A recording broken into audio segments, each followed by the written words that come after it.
बोलिए बंदी छोर महाप्रभु की जय। संत श्री विज्ञान देव जी भगवान के चरणों में मेरा कोटि कोटि प्रणाम। सभी वरिष्ठ संत जनों के चरणों में मेरा कोटि कोटि प्रणाम। संत श्री विज्ञान देव जी भगवान कहते हैं, जर्रे जर्रे में है झांकी भगवान की, किसी सूझ वाली आंख ने पहचान ली। अरे साहब, यह तो आंखों का कमाल है, यह नेत्रों का कमाल है, लेकिन यह आंख, ये चर्म चक्षु नहीं है, ये भौतिक नेत्र नहीं है। अरे साहब, यह तो ज्ञान रूपी चक्षु है, समस्त तत्वों का साक्षात्कार करना और तब कहना, यह बहुत बड़ी बात है। जिसने स्वयं किसी तत्व को साक्षात नहीं किया, जो स्वयं अनुभव से हीन है, वह इधर उधर की बातों को कहता है। कुछ यहाँ से मिला, कुछ वहाँ से मिला। देखिए साहब ने जिस तत्व को साक्षात किया, उसको कहा है, बाद में उनके शिष्यों द्वारा उसका संग्रह हुआ और आज बीजक हमें ग्रंथ के रूप में प्राप्त हुआ है। यह उनका प्रधान ग्रंथ है, उनका दर्शन, उनका सिद्धांत उनमें अभिव्यक्त है। अनुभूति और अभिव्यक्ति का अद्भुत सामंजस्य हम उसमें पाते हैं। जो कुछ जाना है, कैसे जाना है, अक्षर चट्टू बनकर नहीं, किताब के पुस्तकों के अक्षरों को चाट कर नहीं। अरे साहब, उसे जाना है अनुभव के आधार पर। यह बड़ी क्रियात्मक बात है, यह प्रैक्टिकल का मामला है, यह क्रिया पक्ष है, यह व्यावहारिक पक्ष है। साहब कहते हैं, ज्ञान का आधार अनुभव है, साक्षात है, यह भीतर से निकलता है। यह किताब क्या बतलाएगी? स्वयं भीतर उतरो और समस्त शक्ति का साक्षात करो।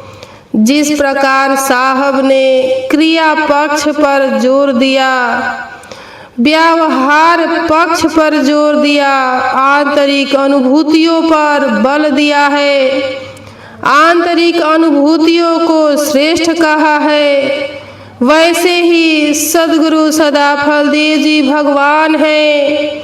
इन दोनों महान सत्ताओं में बड़ी साम्यता दिखती है।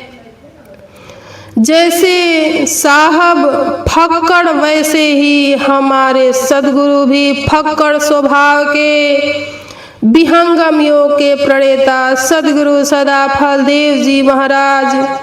यह सधुक्कड़ी मामला है, यह तो बड़ी ही विशिष्ट प्रवाह है ज्ञान का। यह ज्ञान का कितना अद्भुत विशाल पक्ष है, विशाल पथ है।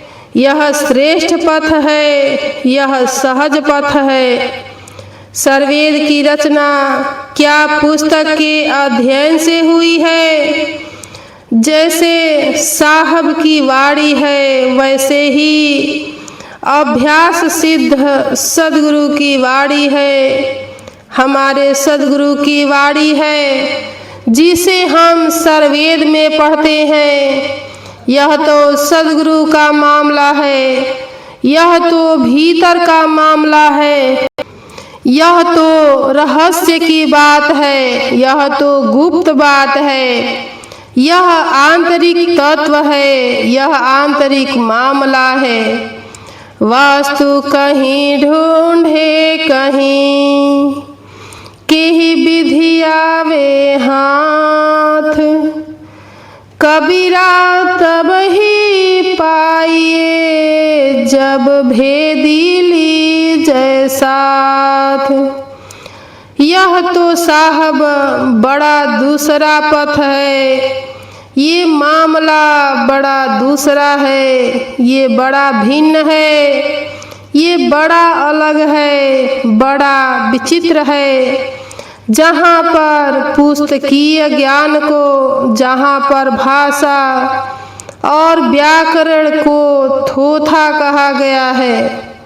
विहंगम योग के प्रणेता सद्गुरु सदाफल देव जी महाराज ने समस्त आध्यात्मिक अनुभवों को सर्वेद में लिपिबद्ध कर दिया है, क्योंकि ज्ञान का वह प्रवाह जनमानस तक पहुँचे। हम उस परंपरा से चले जा रहे हैं। जो हमारी परंपरा है, हम उस परंपरा के पथिक हैं। जो परंपरा अनुभव की धारा पर आधारित है, जो परंपरा साक्षात्कृत धर्म सद्गुरु की परंपरा है, साहब ने उसी रूप में उन समस्त तत्वों को प्रत्यक्ष किया है, प्रकट किया है, जिस रूप में चाहा है। आज अध्यात्म के नाम पर, धर्म के नाम पर, योग के नाम पर जो कुछ भी हो रहा है, ये सब बुद्धि का मामला दिखता है। ये भौतिक व्यायाम से चलते हैं। इधर से कुछ पढ़ा, उधर से कुछ पढ़ा, और फिर एक सांप्रदायिक संगठन खड़ा करने का प्रयत्न किया जाता है।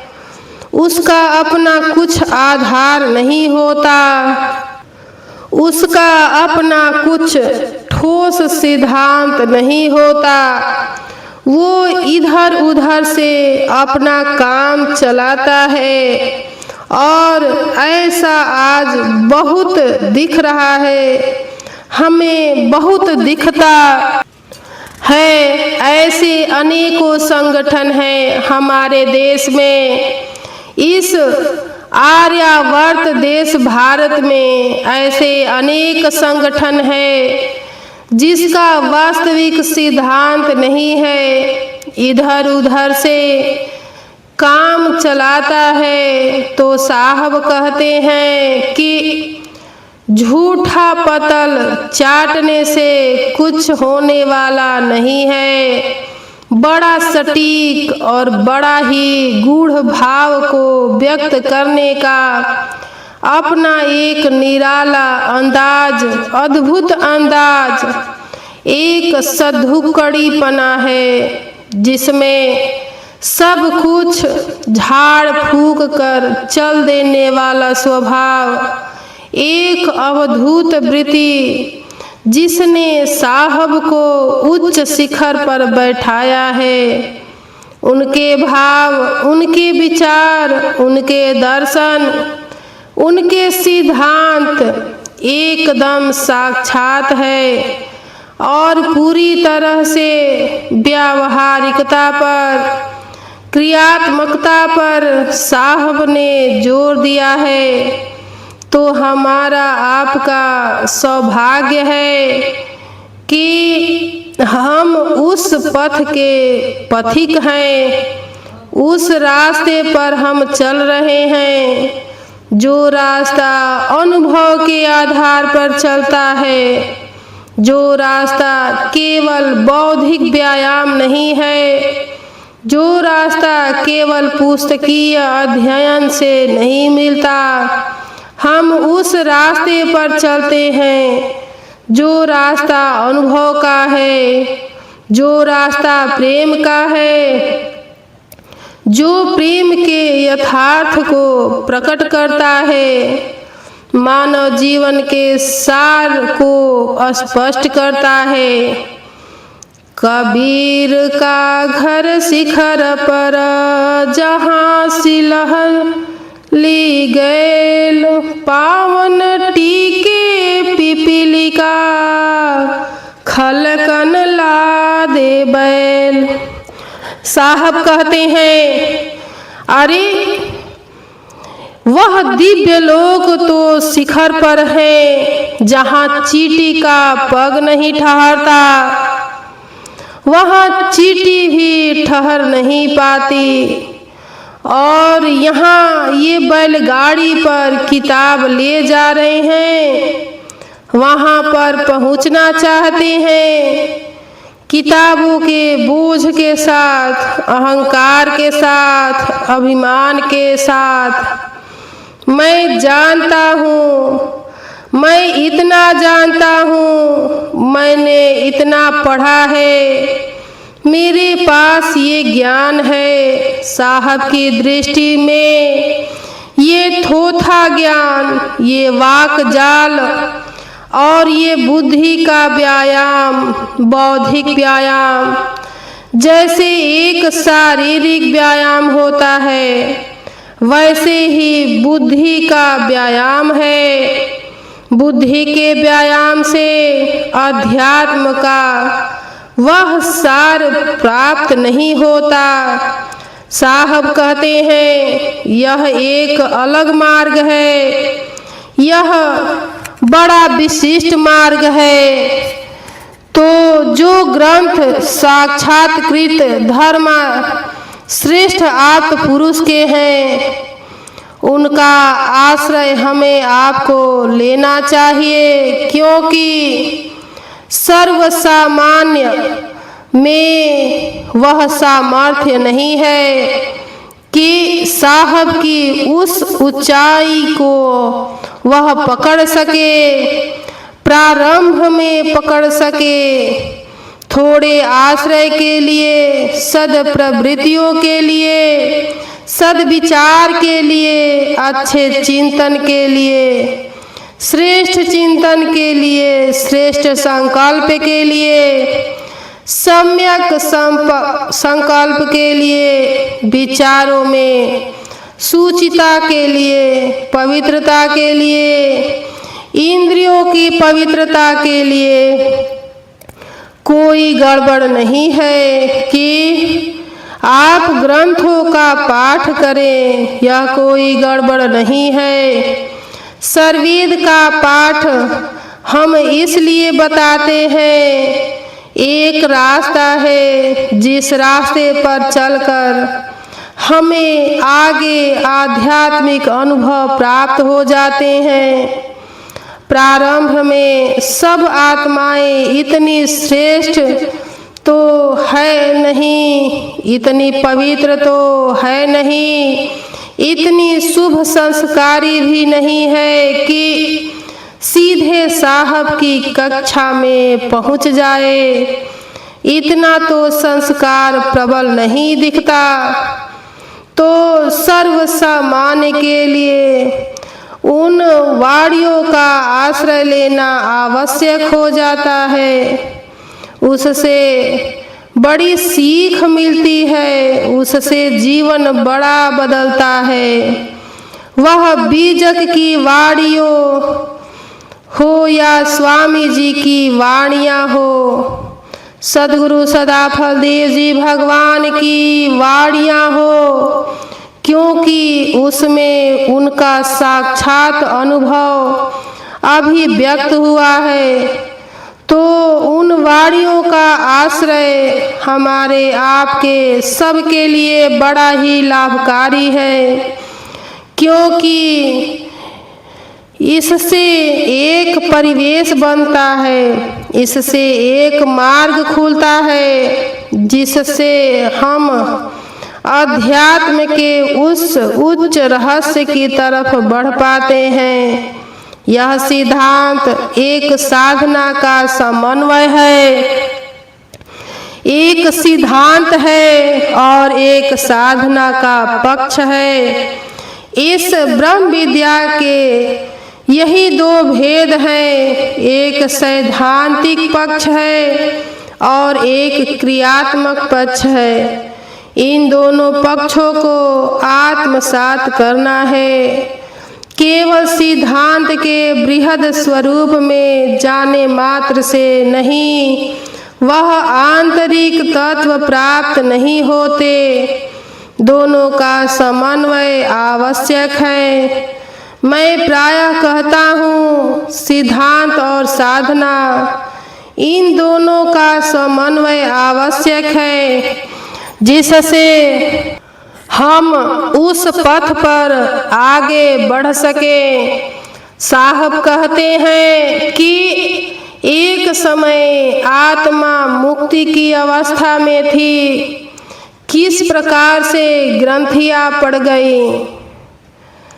बहुबंधन से बांधिया एक बिचारा जीव, की छूटे बल आपने कीरे छोड़ावे पीव।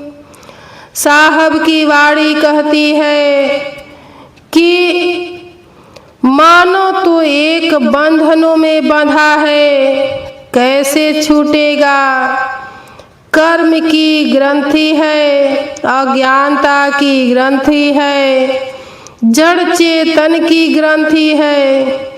इतना सारा बंधन, इतना जाल है, मानव के ऊपर यह जाल में फंसा है, कैसे निकलेगा। और एक समय वह कितनी विशुद्धि अवस्था में था, हंस देह में था। साहब ने कहा वह छठी देह है। किस प्रकार उसने स्थूलता को प्राप्त किया है। हंस से कैवल्य, कैवल्य से महाकारण, महाकारण से कारण, सूक्ष्म और स्थूल स्वरूप को प्राप्त किया है। हमारी आत्मा ने स्थूल शरीर प्राप्त किया है। एक समय यह मन भावनी मुक्ति में था, श्रेष्ठ अवस्था में था, आनंद के सागर में था। और किस प्रकार यह सृष्टि में आ गिरा है। यह मुक्ति से कैसे इस सृष्टि में आ गिरा है। साहब इसका बखान करते हैं, यह अनन्य नहीं मिलता। साहब बताते हैं यह जीव कैसे आया है। यह आत्मा मानव सृष्टि में आया कैसे है। हंस है, कैवल्य है, महाकारण है, कारण है, सूक्ष्म है, स्थूल है। ये सब सिद्धांत साहब की वाणियों में स्पष्ट हुआ है।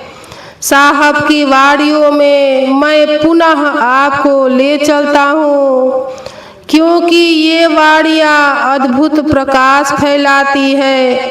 इन वाणियों में सत्य छिपा है, सत्य ज्ञान का आश्रय है। ये अद्भुत अलौकिक वाणियाँ जीवन को परिवर्तित करने वाली वाणियाँ हैं। बहुत से व्यक्ति कहते हैं कि साहब की वाणियों से समाज सुधार में बहुत सहायता मिल सकती है। बहुत से लोग कहते हैं कि साहब की वाणियों से समाज सुधर सकता है। समाज सुधार के लिए आज भी उतना ही प्रासंगिक है। अन्य भी अनेकों वाणियाँ हैं। आज के परिप्रेक्ष्य में हम देखते हैं, इन वर्तमान भौतिक युग में देखते हैं, कंप्यूटर और इंटरनेट के युग में तो प्रासंगिक नहीं होती। साहब की वाणियाँ आज भी प्रासंगिक हैं। बोलिए बंदी छोर महाप्रभु की जय।